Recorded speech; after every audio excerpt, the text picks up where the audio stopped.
So we have reacted to a ton of different best office chair lists on the web, and unfortunately, all of them have pretty much been terrible. Today, we're going to look at New York Times best office chair list for the Wirecutter. This is one of the few sites that actually has good picks, so we're excited to see if this list has changed at all, what's in there, and react, of course. What do we got? All right, so first pick, their number one pick is the Steelcase Gesture Finally. Finally, we have a list that actually picks a chair that has the chops to actually compete. Now, not necessarily my pick. We've talked about this a lot. I think there are better ones for me personally, but this is definitely a high-end chair that a lot of people like. Ryan, what do you think of the Gesture? I'm just have a sigh of relief. This wouldn't be my personal choice of chair, but it's an awesome chair, and it's a top-level chair from a flagship brand, so I can 100% get behind this pick. Overall, I like it.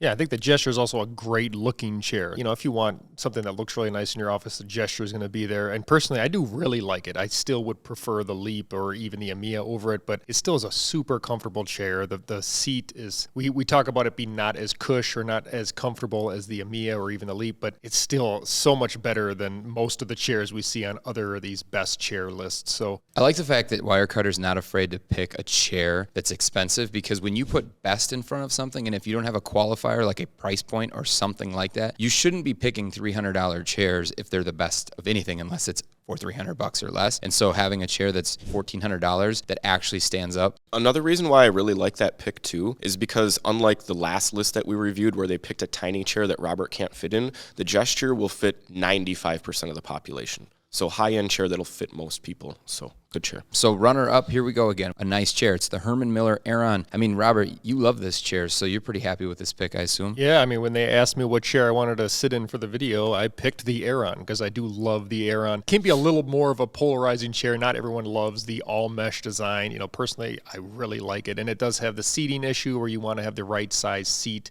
for your body. They have A, B, and C sizing. So, but again, it puts you in this really good ergonomic position, which just helps you when you're doing those real tasking applications. I think one thing here is they talk about a lot of things that are true, right? They said that this chair isn't quite as versatile as other ergonomic chairs because it doesn't have as many adjustments. That's very true. The one thing, though, that I thought was funny is that they mentioned that it doesn't collect as much lint as some of the other chairs, and we know that it eats your jeans when you wear them. Robert can attest to that. He's had to buy multiple new pairs of, I'm kidding. It's not that bad, but it does definitely take apart your jeans. They're also a great pick as a Herman Miller sail chair, so now we're definitely getting down in price point, and they nailed it right on the head when they said it's supportive and comfortable as many of the models that they've looked at, but it also is half the price of a lot of those chairs. Very accurate. They also say that you're going to love or hate the look. I think that's very true because it's very specific, but this is, like they said, like no other model, and it's a nice option if you have sub $1,000 to spend. Yeah, another well-built chair from a really popular brand. They know that they're going to have good backing from Herman Miller. And again, they clearly have a lot of experience using the chairs that we've seen in the list so far. What they are saying about the chairs is exactly our experience with the chairs. And we're not seeing information like other lists that we see where we kind of go like this because that's not what the chair does or that's not how the chair functions. I'm digging this list so far from Wirecutter for sure. The only thing that I'd maybe nitpick a little is that they do say it's satisfied test panelists of various sizes and heights. Now for me at 6'2", this chair is a little bit too small. The backrest of the sail digs into my back. So again, if you're 6 foot and above, you might have a problem with this, but maybe their panelists were shorter. All right, they've qualified a pick, budget pick, and it's the Han Ignition 2.0. It's inexpensive but adjustable. This chair is one of the most comfortable they've tested, retails for under $500, and has many of the adjustments generally reserved for chairs that are much pricier. Ryan, what are your thoughts on the Ignition 2.0?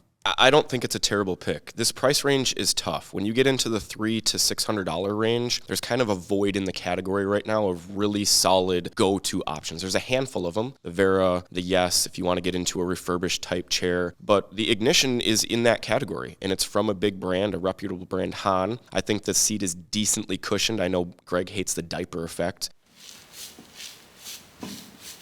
The pads have some softness to them on the arms, and the backrest is super flexible, and I think it's a pretty comfortable chair. And so if I was going to identify a chair in that price range, this chair would definitely be on my radar, and if I was to make a list, it would probably make that list. Again, another pick that I can't disagree with. It's a pretty good pick. Yeah, a lot of times we see budget picks on other lists being like really cheap chair. And oftentimes they lean towards like a gaming chair because you can get some of these cheap gaming chairs for $200 or something. They still went with a chair that most people are going to be comfortable in, one that we would, like Ryan said, recommend in this price range. One thing I find interesting is they've picked from major manufacturers. Han is one of the biggest. They're over $2 billion. Steelcase, same thing. And Herman Miller, they obviously went with picks they felt comfortable with the brands that represent those chairs. I think that's smart because as you've seen on a lot of the other lists, it's been almost primarily Chinese import products that are being basically showcased by the brands themselves out of China. This is a very different list and one that I think aligns well with some of the stuff that we do. 100%. I think Wirecutter did a good job. I like that they actually brought in all the chairs, used them extensively. They also have a list of other chairs that they've tested, so you can see they've gone through a bunch of other good chairs. This is a solid list in my opinion. Yeah, and some of the chairs that they picked that they didn't end up putting on the list, Branch Verve, we got the X chair, we have the All 33, which I don't believe even really exists now. They found these chairs that they didn't like and they didn't put them on the list. They didn't force them on the list, which is, again, just really good to see. So our first list that we actually agree with and we think it's a good list, what do you guys think of this list? Let us know in the comments. Thanks for watching.